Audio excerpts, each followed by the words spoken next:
Hello, everyone. Me again. This is me, Game Bulldog 1 against people Berbers. Sorry if I'm butchering that. Not like he'll see this, but it's me as the Berbers in the blue against him as the Khmer, or Khmer in the red. Learned it was pronounced Khmer from Spirit of the Law some time ago. Well, hopefully this is loud enough for everybody. Especially me and my beautiful voice, so you can hear the excellent, well-practiced casting that we're doing here. Sorry if there's a little hint of humility there with my sarcasm, but hey, gotta start somewhere, learn somehow. So this is going super speed so we can get to the action-packed part. I played this like a month and a half ago or so I'm trying to remember it. Previewed it like last week. Pardon me. Still getting over a sickness. Yeah, I like to wall up a little bit if my enemy so kindly allows me to be able to do that, and boom, and in this case I was able to. Score's pretty neck and neck. He's got me by a little bit. Looks like I've just scouted his base. So view lock, trying to take out a villager. Villagers take out me. After that poor scout. Got to castle, trying to do a 2 TC boom. Do they call it a 3 TC boom? At any rate, I'm adding 2 TCs for a total of 3. A TC is a town center. To my wonderful friends who are watching this who don't play very much or play at all. I'm trying to do this really quick because I know there's some people online. And we might do a game here in a second, but don't worry, this game is fast. We're getting to Imperial, so I might slow it down just a hair, because the action did start at a point in time. We won't slow it down all the way until we get to that part. Looks like he got to the castle age just a bit ago, so I'm starting to pull away just a tiny bit. I see his scouts kind of going on my base. Right now I'm pop-capped. So there's a population in this game showing flashing on the top left. Gotta have houses to supply that unless you're the Huns, you don't need them. Castles help with that too, and so do town centers. I'm watching my lumberjacks slowly get away at the trees there. That exposes the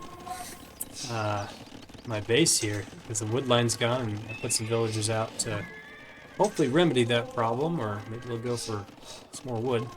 Opponent red got to Imperial Age 2, so likely see something going on there soon. Just sent a relic, or a monk out to grab a relic. That gets you more gold. And this is unranked, so you can secure all the relics for a victory with that, but I usually don't go for that. Just a little extra gold, make sure they don't get all of them. Got some army going out, scorpions, pikemen. This is the Berbers. They don't have access to halberdiers, so if they're heavy cavalry or elephants, which the Khmer have that. Spirit of Law said still just call them Khmer because that's what everybody says, even though it's Khmer. Something to do with French spelling a couple centuries ago or something like that. Messed it up. Okay, I think we'll slow down just a little bit because we got forward castles. This is normal speed, both the replay and the game itself. So sometimes me and my friends have done fast speed just to get games done more quickly. It looks like they're taking out one of his scouts. Yeah, we got some cavalry, myself going in. Berbers get cheap cavalry, which is nice. Access to heavy camel and cavalier. No paladin though. I think I picked Berbers here because there's some water, so I was hoping for like faster villagers, which the Berbers get to get some shorefish. I never ended up getting that. Faster ships in case I need to get some fish. What do they call them? Little traps? Yep, traps. That tripped me up last video too. Sorry. Got a little bit of a hill advantage there, just castle on the hill, and the guys getting ready for some contact pretty soon here, promise. Camel archers are a key part of the Berber offense. That'll come in handy against the Khmer here soon. They get a bonus against mounted units, and I'm not sure if that counts for the elephants. At least things like cav archers. Looks like I got 97 villagers with the 3 town centers. 100 now, so it shows that at the top. Trying to keep up the eco to build military to move forward here. Got some Genitors, that's unique Berber units that are also anti-archer, cavalry archer, so that can be helpful.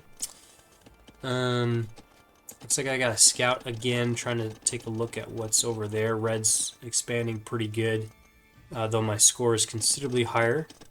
That may not matter depending on what the matchups look like. I got some hand cannoneers going out. Town center's firing on the scout. Trying to get that monk, but he is within that safe ring. You see those rings around the castles, town centers, towers. You want to avoid those. That's a setting you can turn on if you want to be careful with that. Looks like he went for those fish traps. Excuse me. Again, fish are a great opportunity to get more food, especially with no expense of the wood, unless you build traps like he's doing. I did seal up that area that I had lumberjacked through. Outpost to make sure that I'm not getting attacked from the northeast there. Any sneaking going on. Left this side pretty open because that's where my guys are traveling in and out, though I could build more walls. There they are. Get like a gate or something. Just gonna seal that off. So, yeah, I'm not sure if I can see invites in this game if there's people that are trying to flag me down, but that's okay.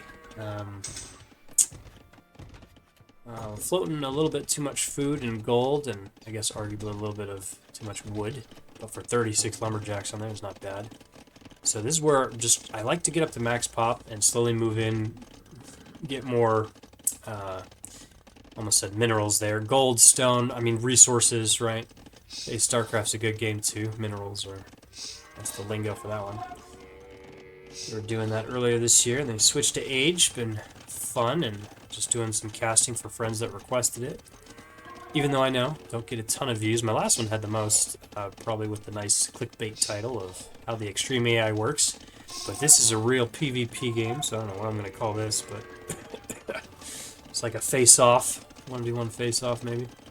I think this is my last one before we just did a bunch of casual games after that. So I'll have to get back online in the future. I just haven't had a ton of time. Or made time for doing more 1v1s, but I do need to just practice this game more so I can be faster and understand more of the ins and outs. I do like to read and listen and learn about it, but my mechanics definitely need to improve. Alright, closing in. I definitely don't have max pop, but pretty good sized army, about 30.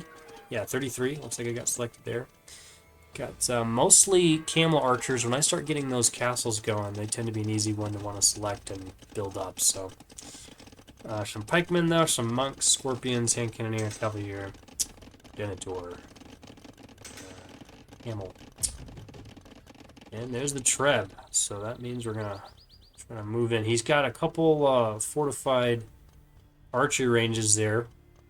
Don't know if I accounted for that, but it's certainly something to know. More forward villagers for another castle that'll help support the bombardment Trebuchet's gonna do here. So you got pretty close to when the action is going to start. I was able to ramble my mouth for a little bit. Fill the time. Sometimes I surprise myself at how many things I ad hoc just find to say as we're just watching this together. And oh, here comes cavalry archers. So this is where the camel archers are going to come into play because of that bonus. I think they do like 7 damage or something normally, and then do an extra like 6 to mounted. I looked it up like a week ago, and that's what I remember. So poor guy, yeah, he gets just swept there. I don't even know if I lost anybody. I must have lost somebody, but he just lost quite a bit. It's too bad.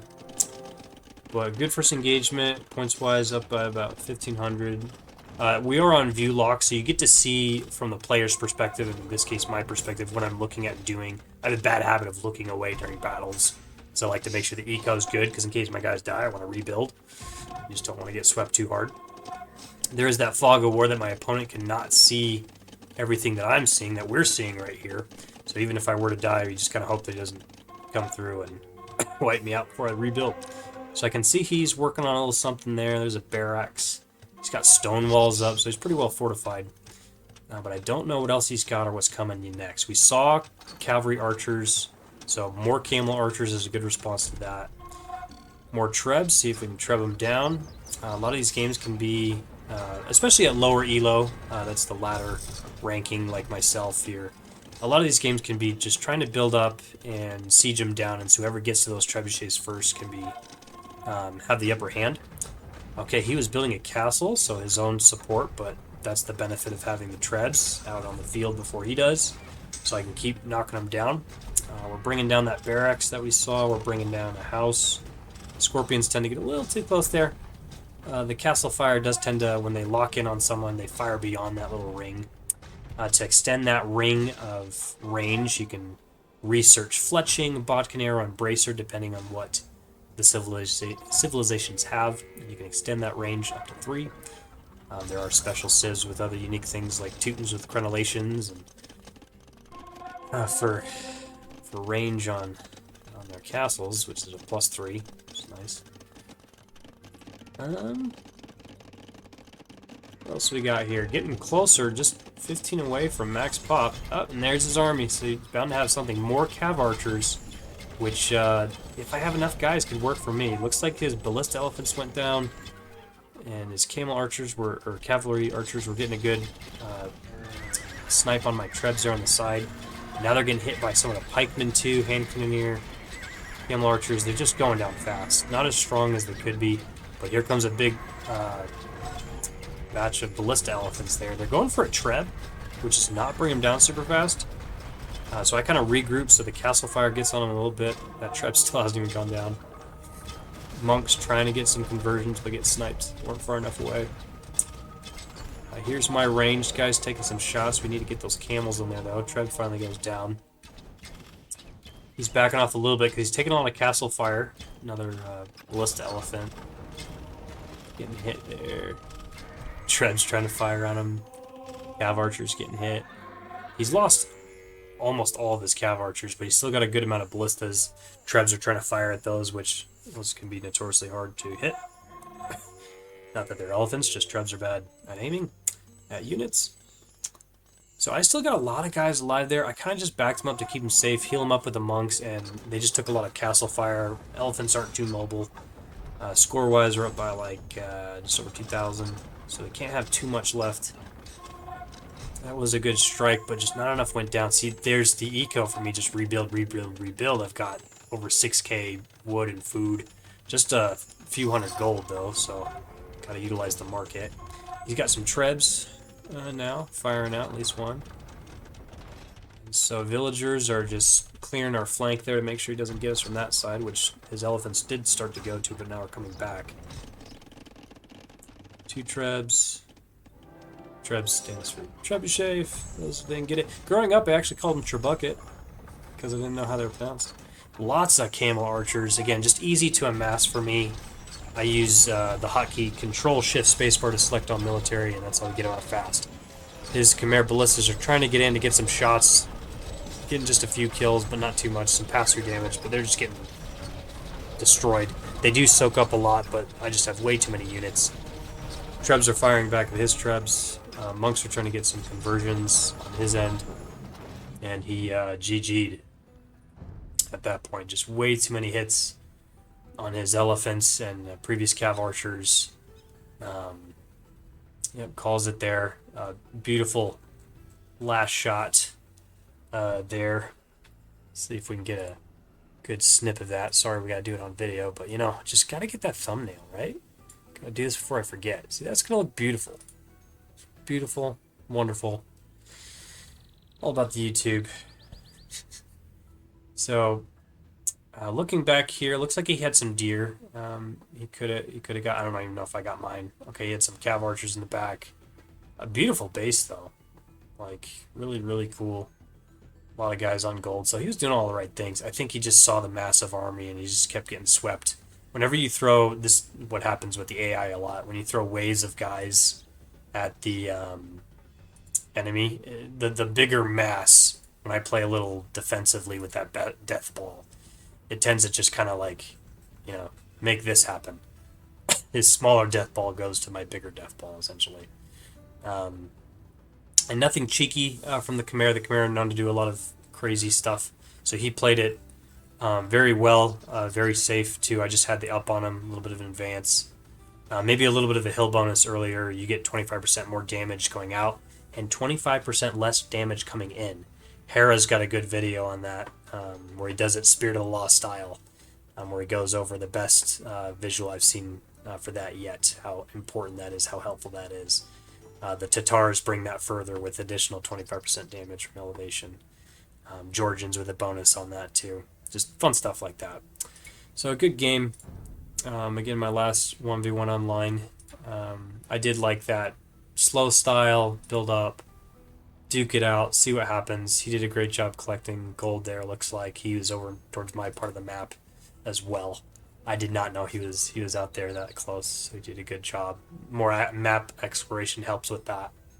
I just had faster age up times, more research, so stronger upgrades, more villagers by about 20, a little bit more relic gold. That's never like too crazy, but yeah, good game. All right, yeah, we'll get back to these replays later. Looks like just over a month again, and see what you guys want to enjoy. So thanks for joining, and let me turn this thing off. Well, got to alt tab to the right application. Bye.